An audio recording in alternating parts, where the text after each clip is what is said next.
my name is Helpline. I work with Nacada. Allow me, Director, just before I answer your questions, to just briefly introduce Nacada. Because sometimes you go to venues, forums, and they really don't know who Nacada is. Nacada is acronym for National Authority for the Campaign Against Alcohol and Drug Abuse. Mainly our mandate is public education and awareness, like I'm doing now. Just being in forums and informing people about dangers and effects of using drugs so that they keep away. We do treatment and rehabilitation. We now have our own treatment facility in Mombasa. We also do research. Kwa sababu ndio tupate kuelimisha, it should be evidence-based, right? So we should be having some facts. We cannot just come and say, you know, because we actually did a survey last year, and or rather it was rolled out last year, where 1 out of every 5 youths in our country is using one substance of abuse or another. That's quite a high number. So if 2 million of our people in Kiambu are youths, so you can imagine the magnitude of drug and substance abuse in Kiambu. So it's true, Director, that it is on the rise, and the most we can do right now, because we know watu wanatumia kwa sababu ya they don't know the effects. You will be surprised. People will say, if I ask now, why do you use, will say peer pressure, environment, and so on. But if you really ask someone, do you know the effects of using weed, marijuana, if you may? Watakwambia tu mtu uchizi, right? Wanangatua tu akichizi. But really, somebody has not sat down to show that youth or these people that it will make you eventually lose your focus. These are the people that hata ajira wapeane kazi, Quinta aseme, you know, I need people to come up with artwork and, you know, showcase. They will not be able to do it. They'll just do it for a short time and then disengage, because ideally, drugs affect the way the brain works. And it's a disease. It's a disease of the brain. So, and we'll be learning shortly about what addiction is. But once your brain is affected in that way, there is no coming back. Remember, as a youth, your brain stopped developing at the age of 25 years. Kwa hivyo, if you started earlier and that brain was damaged by the age of 25, it growing up, or rather regenerating or coming back, makes it so difficult that kama there's a section of the brain about decision making was affected, that effect leaves that person for a very long time. And hence, even if you put them into a job, they are not able to deliver. What we have done, I know you have asked that question, so we have had a school-based program. We are working with 15 schools in Kiambu County. So how we did it is that we first gave out questionnaires. Remember, we said our activities are evidence-based. This is what we are calling prevention. They filled out that questionnaire for us. That program has been running for the last 15 weeks. Tunawasomesha decision making, tunawasomesha myths about drugs, what is smoking, you know, them being in self-control, because these are some of the skills that sisi hatukupata. Hatukupata in a way that tuende kwa club and everybody is taking, and you know, Kevin says, take one, I will take without objecting, even if I didn't want to, right?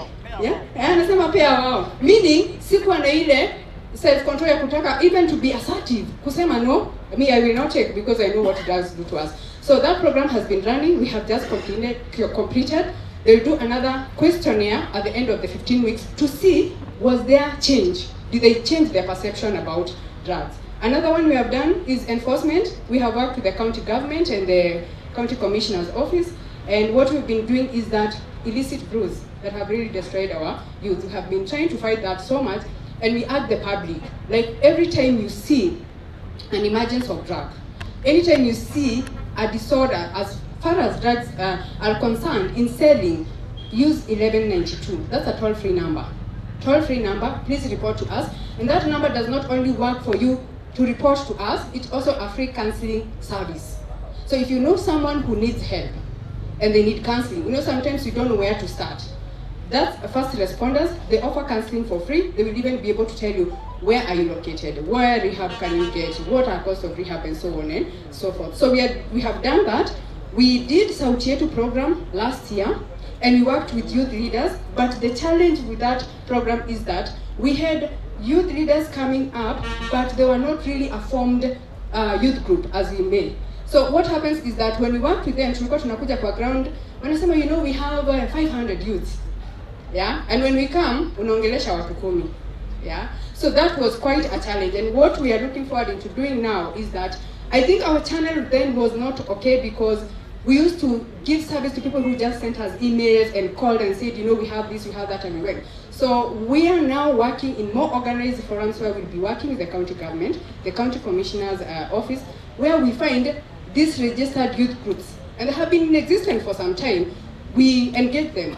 We train them to be trainers because our main purpose is public education and awareness. If people don't have this information, demand is high, and hence supply is also high. I'm glad to hear about the Governor's Cup because this financial year we are supporting youth through sports.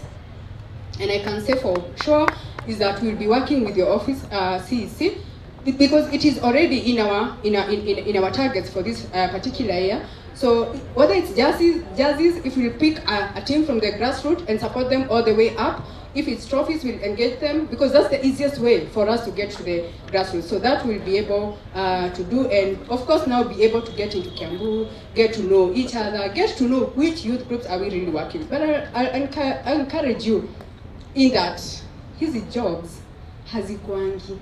Ule mtu amesema kujituma. Have had that since Monday. We were at UON. I am seated next to like two beautiful people. Quinta, who is bringing people together to come up with artwork, and they sell. She'll tell you on Monday at UON she sold all her pieces. And this money went back, I'm sure, of course, the organization and to the people who actually created that artwork. I think as youths, naonanga challenge yetu ni hatunanga ile courage. Unasema nikifanya hii kitu, push it. We need to push ourselves because jobs haziko, it's true. Na kama ziko, they are for the few. Then what are you really talented? Including farming. On Monday we had people who are doing serious farming, young people. Ile tu ameanza kidogo kidogo, and you never know when your day is. I'm a believer of time and chance. Yeah? There is a day, jitume tu kila siku. Jitume tu, there is a day time and chance will work for you, and then you will have a breakthrough. I'm also seated next to Matt, who is doing a beautiful job, and he'll be talking about it. And he has really encouraged other people because sometimes people suffer and you just sit with your suffering, you don't want to help the other person. Your story helps, saves life, and that's what we live for. So I think for that, maybe I will stop there, direct, and then maybe we'll take questions later. Asanteni.